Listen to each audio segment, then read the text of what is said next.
all know that India fares poorly when it comes to outdoor air pollution. Most of our cities have been listed by the WHO as unsafe for living. But today, the bigger concern is indoor air pollution. Over 1 million people die of it each year. And this is growingly becoming a health concern, with most of us spending almost 90% of our times in our homes and offices.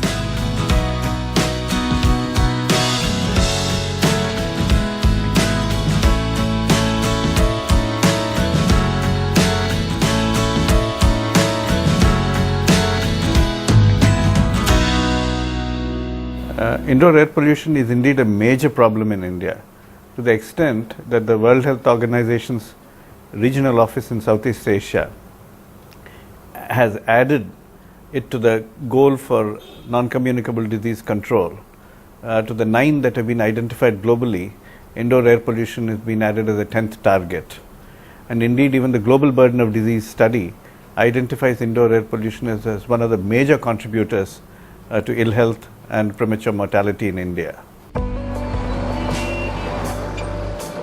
Air pollution is caused mainly by transportation, fuel combustion in stationary sources, the burning of fossil fuels like coal, wood, dry grass, and construction activity and motor vehicles.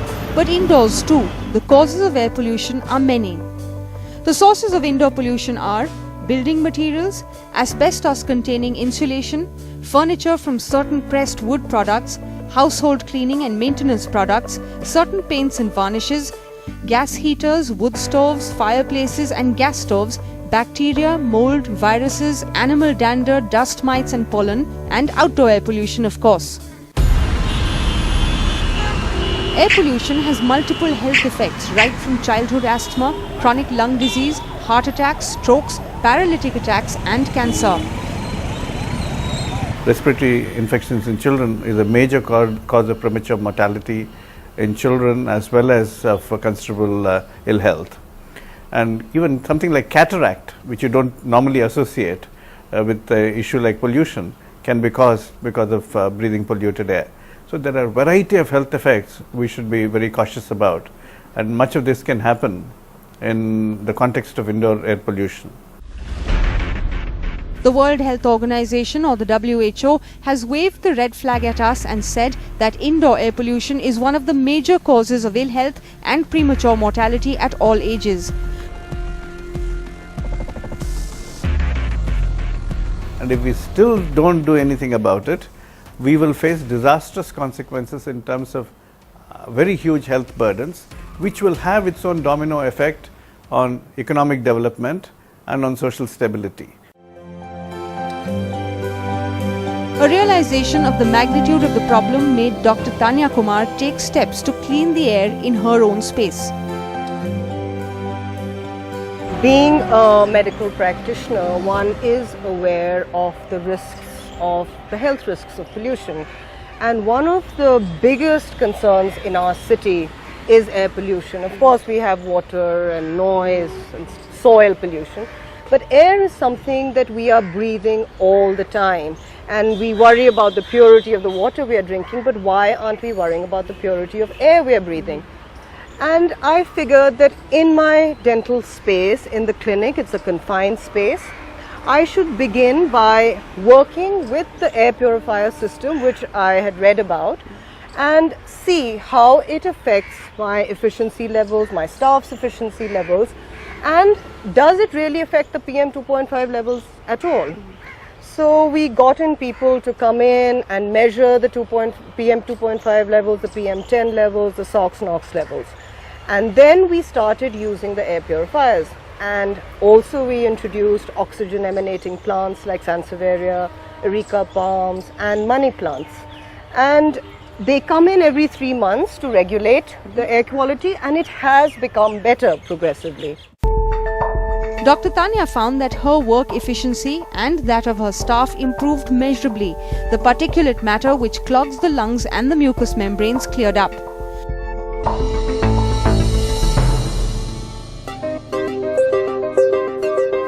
So how do these plants work? There are 3 basic common green plants which can grow all the fresh air that we need indoors to keep us healthy. In fact, Kamal Mittal, CEO of Paharpur Business Centre, said during his TED talk, you could be in a bottle with a cap on top and you would not die, and you would not need any fresh air.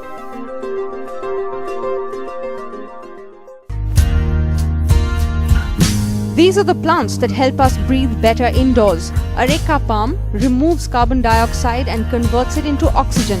Mother-in-law's tongue converts carbon dioxide into oxygen at night. And money plant, it removes the toxins and volatile chemicals from the air. Why is cancer on the rise, and why is mouth cancer particularly on the rise? It's apparently the second most common cancer now in the city, and I see it all the time. 15 years ago when I started, I would see 1 case a year. I see 1 case a month.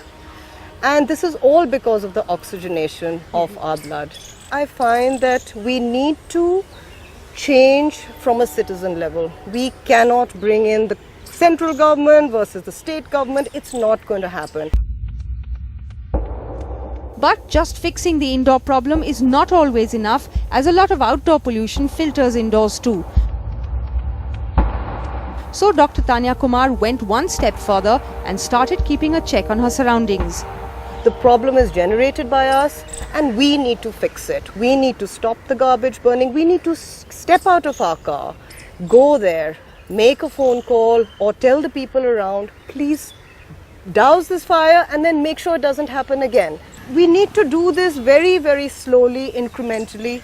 And I have to say, over the last 3 years, I've been doing this, and just the general helplines that you get off the paper, of the newspaper and from the websites, you just call them and it works. They're effective. They're very, very effective, and you don't have to make any extra calls, etc. But you need to start creating that awareness amongst all sections of our society, and it is not a socio-economic problem. It's just a general problem across the city. It is with this same intention of breathing cleaner air at home that Delhi-based entrepreneur Jaidhar Gupta made certain changes. He realized that the air that he was breathing inside his home was polluted when he faced health issues a few years ago while training for the marathon.